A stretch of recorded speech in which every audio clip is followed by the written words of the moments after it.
Hey everyone, and welcome back. I am so glad that you guys came over today to see another brand new video. If it's your first time here, welcome. My name is Lacey, and this channel I started all about documenting what God is doing in my life. I do some other videos, but primarily I am documenting what God is doing on a daily basis and how He is changing me, because I just figured that I didn't live the last 24 hours for no purpose and no reason. So I wanted to document how He was speaking to me and changing me as a person and kind of pushing me and molding me into the person that He really wants me to be. I think I said in my last video that I love Sundays, and I explained to you all why, and I will post that video here so you can see.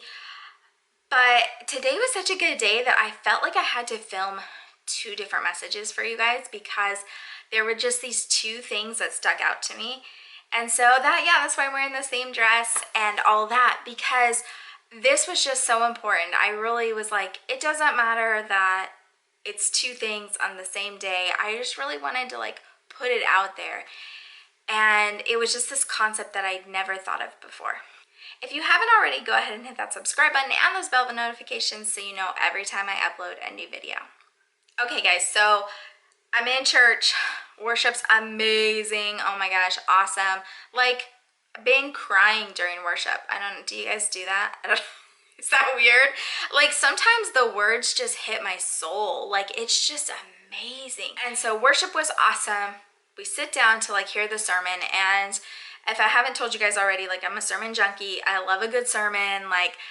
I just love to be encouraged. I'm just kind of needy. Let's just put it out there.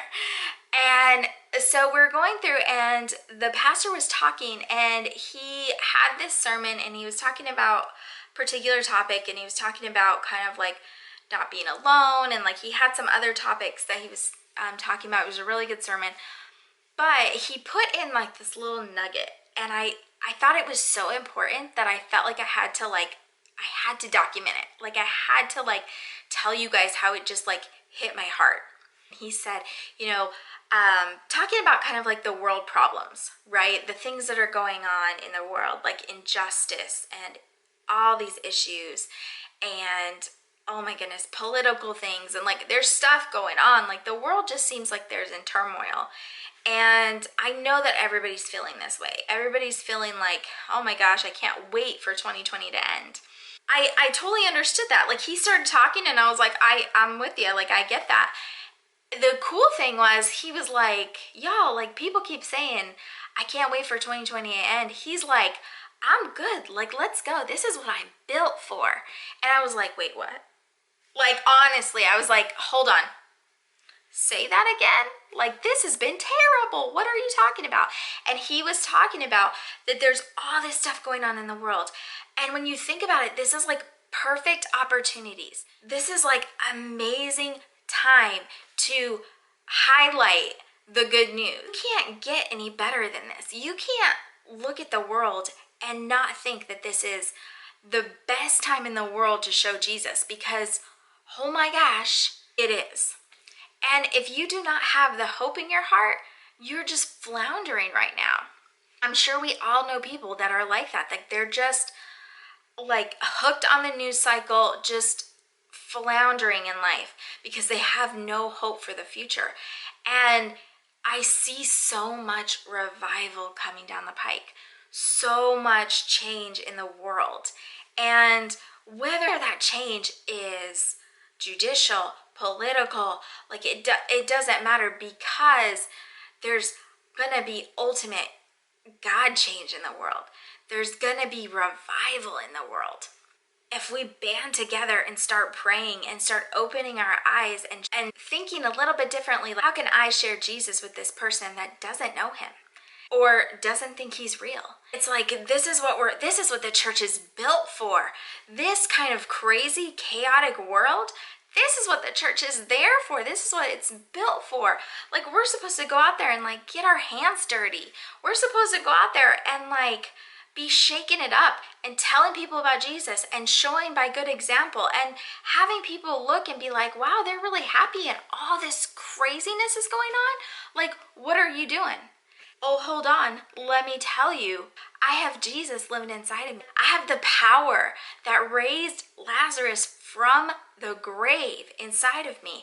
And you can have that too. You just have to say, yes, I want to live my life this particular way instead of on this particular path. I never thought about it before, but like, this is true. Like, this is what the church is built for. This is how we reach the lost. This is how we reach everyone. Like, if there isn't chaos, it would be so much harder. Think about it. Hear me out. When do rainbows come? After all the rain. The clouds have got to get bad. It's got to get dark. It's got to look horrible. The rain has to come. Things have to get wet and gross. And then the rainbow comes. God's promises are that real. And even though there's chaos, like, this is a huge storm, yeah, but this is what the church is built for. This is such a good thing if we think about it. I never thought about it that way. It's so much easier to share Jesus with people when they're open to wanting something more and wanting the light to come back into their life. And with all this chaos in the world, everybody wants that. So how much of the world can we change? How much of the world can revival come to? I'm serious, you guys. Like, this looks like a terrible thing in the world, but let me tell you, it is probably the best thing that has happened in a long time. I just never looked at it in that perspective. And it was almost like I felt shame that I didn't see that before. That's the reason why we go and we have corporate worship, and that's the reason that we go and we listen to a sermon, because it's going to hit everybody differently, but those tiny little nuggets of information can be the most life-changing, can give you so much more perspective, and perspective in life is everything. So I just wanted to put that out there. I just want to document this perspective in my life. So as I'm going through this next week, this next couple of weeks, hopefully I can take this chaos and what seems like such a dark cloud and pull out the amazing rainbow that's coming. I can lead people and show them that, like, the kingdom is there. Thank you guys so much for hanging out with me, for watching this video, and I will see you in my next brand new video. Bye for now.